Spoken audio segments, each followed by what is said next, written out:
Olá, bem-vindos a mais um programa Arte da Guerra, como sempre com o embaixador Francisco Seixas da Costa, para nos mantermos nas áreas da guerra e perguntar-lhe, embaixador, como é que tem visto mais uma semana na frente ucraniana, sendo certo que é uma semana que se segue ao discurso da nação, que de algum modo serviu de resposta da parte de Vladimir Putin àquela pequeno gag de Emmanuel Macron, confirmando que qualquer tentativa de entrada de países NATO na Ucrânia resultaria na Terceira Guerra Mundial.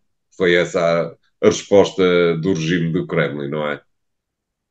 Sim, nós ainda vivemos, digamos, na sequência dos efeitos dessa declaração. Vale a pena dizer agora, olhando em perspectiva, que a declaração de Macron, sendo embora precipitada, e eu diria que apanhando até desprevenidos grande parte dos seus parceiros, revelou, agora sabe-se um bocadinho mais as coisas, que a discussão sobre esta questão da ida de tropas terrestres para lá, e também já podemos falar na modulação disso, foi discutida de facto entre os parceiros europeus e foi afastada, digamos, e Macron tomou digamos, a ousadia de vir a público com essa conversa depois de ter havido um leak feito pelo, eh, pelo primeiro-ministro da Eslováquia, que disse que estava fora de causa dar armas e que estava fora de causa pôr lá tropas. A questão das tropas não é uma questão sim ou não. É que, em primeiro lugar, é muito claro uma coisa, e é bom que os nossos espectadores saibam. Há tropas europeias e americanas na Ucrânia. Ponto. Essas tropas estão, neste momento, com estatuto diferenciado, a fazer trabalho não necessariamente na frente de combate, naturalmente, mas estão tropas de ajuda técnica às autoridades e ao exército e à força aérea, à estrutura do exército ucraniano, em áreas que são vitais, nomeadamente aquelas que têm a ver com o manejo de algumas das armas mais sofisticadas que o Ocidente mandou para lá. E curiosamente, depois de Macron ter dito ter feito aquele comentário, no dia seguinte aparece o seu primeiro-ministro, Gabriel Attal, a dizer: não, não, a ida de militares podia ir para funções de desminagem, para funções de cibersegurança, para questões laterais. Bom, mas nós sabemos como é que começou a guerra do Vietnã. Começou exatamente assim. Foram conselheiros, foram técnicos especialistas em determinadas áreas e depois acabou numa guerra de full scale. A reação russa era mais ou menos a esperada. Nós temos visto desde o início desta guerra uma ameaça, normalmente era protagonizada por Medvedev, o antigo presidente e primeiro-ministro, e menos por Putin. Putin agora decidiu assumi-la de forma direta. O Sempre grande tem umas eleições em vista. Tem umas eleições em vista, embora não me pareça que, digamos,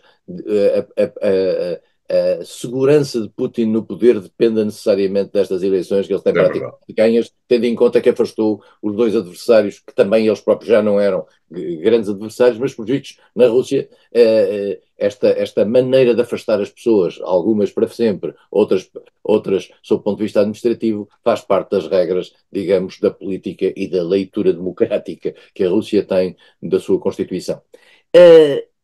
O grande drama desta questão da nuclear e a questão da bomba atómica é que, a certa altura, se nós nos repararmos bem, há uma espécie de cansaço já sobre esta matéria. Desde o início desta guerra, que nós ouvimos falar do nuclear tático, da possibilidade disso ser utilizado no caso de haver determinados ataques, por exemplo, ao solo russo. Ora, nós verificamos no passado que houve ataques ao solo russo, e estamos a falar do solo russo que o direito internacional dá à Rússia, não necessariamente aquele que ele ocupou, quer na Ucrânia, quer em particular na questão da Crimeia. E, portanto, há um momento a partir do qual pode acontecer aquilo, a fábula do Pedro e o Lobo, que é há lobo, ninguém acredita, e de repente pode haver um acidente nuclear ou uma tentação nuclear. E, portanto, agora, começa a adotar-se na imprensa ocidental, particularmente aquela imprensa ocidental que está, digamos, mais próxima das, das leituras mais jingoístas, para utilizar uma expressão britânica, guerreiras relativamente à defesa da Ucrânia, o começar a falar-se disto. E nós, António, vale a pena lembrar, ao longo desta guerra, quando se começa a falar de uma coisa e se diz logo, não, não, isso não vai ter lugar. E depois a seguir tem lugar. Nós lembramos Exatamente. dos Patriot, lembramos agora dos F-16, lembramos de várias coisas. Agora já se fala disto, já se está a começar a naturalizar esta conversa. Só que, de facto, é verdade, há aqui um terreno muito complicado. Estará o Ocidente disposto a comprar o risco de uma guerra? Não é uma guerra, é o risco de uma guerra para apoiar a Ucrânia? Porque aparentemente a sensação que dá nos últimos tempos, e que existe nos últimos tempos, é que o Ocidente não está minimamente interessado em pressionar a Ucrânia a um acordo. É um acordo que naturalmente significaria para a Ucrânia perder parte do seu território. Ponto. O Ocidente não está interessado em fazer isso. E não mostra interesse em fazer isso. Desde logo dos Estados Unidos, embora não dê o material que a Ucrânia quer, mas particularmente a Europa. Porque está criado na Europa, ou está-se a criar na Europa, a ideia de que a guerra da Ucrânia é a nossa guerra.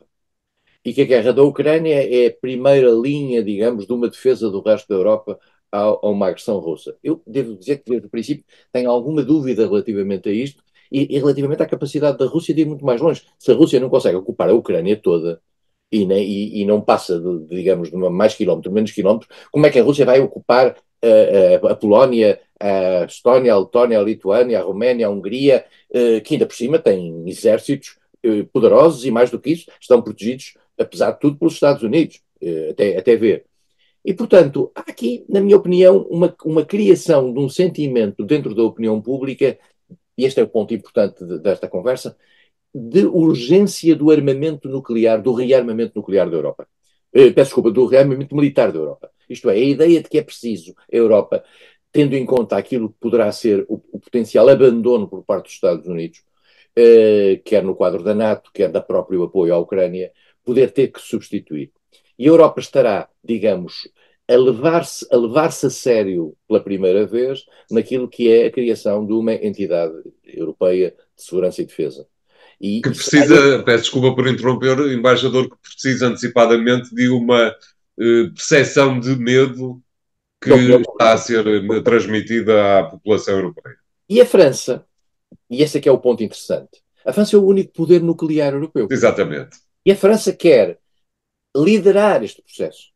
E acha que tem a autoridade, e mais do que o poder nuclear, a França é, neste momento, dentro dos países da União Europeia, o único que tem capacidade de projeção de forças, no caso de ser necessário uma ação fora do território. E a França está a querer dizer isso, e está a querer assumir essa liderança, eh, particularmente porque também se está a dar conta que a Alemanha está a começar, digamos, a mudar, ou já começou a mudar a sua cultura de defesa e segurança, e está a começar a querer, digamos, equiparar-se, de certa maneira, embora tenha hoje umas forças armadas subdimensionadas relativamente àquilo que é a necessidade da própria Alemanha e, em particular, daquilo que é o nível de equipamento da França, a Alemanha está a querer mudar. E a França não quer perder essa liderança sob esse ponto de vista. Estamos nesta, eu diria, nesta guerra de percepções e estamos na criação, particularmente a caminho das eleições europeias. Vem aí, nós estamos muito preocupados em Portugal com as eleições portuguesas, mas vêm umas eleições europeias. E nessas eleições europeias vão estar em discussão e em debate estas teorias. E, naturalmente, que do quadro global que sair destas eleições europeias, em particular da força relativa dos partidos mais populistas, quer à esquerda, quer à direita, poderá resultar ou não uma grande força europeia ou até um bloqueio dentro da União. Devia ser um pouco irónico, não lhe parece, embaixador, que a Rússia não conseguisse ganhar a guerra na Ucrânia, mas ganhasse a guerra na Europa, na Secretaria.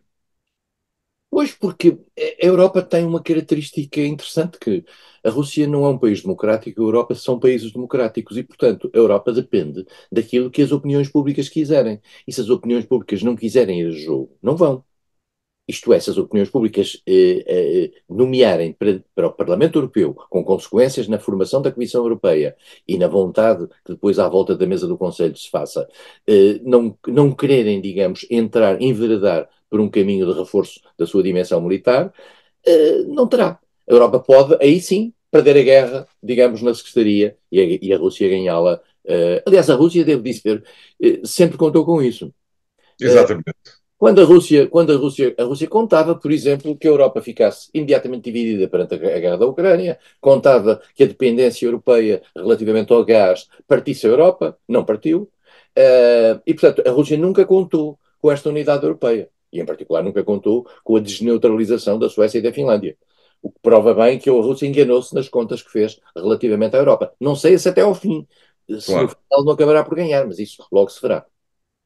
Obrigado, embaixador. Vamos fazer aqui o primeiro intervalo do programa de hoje. Voltamos já de seguida com o segundo tema. Até lá.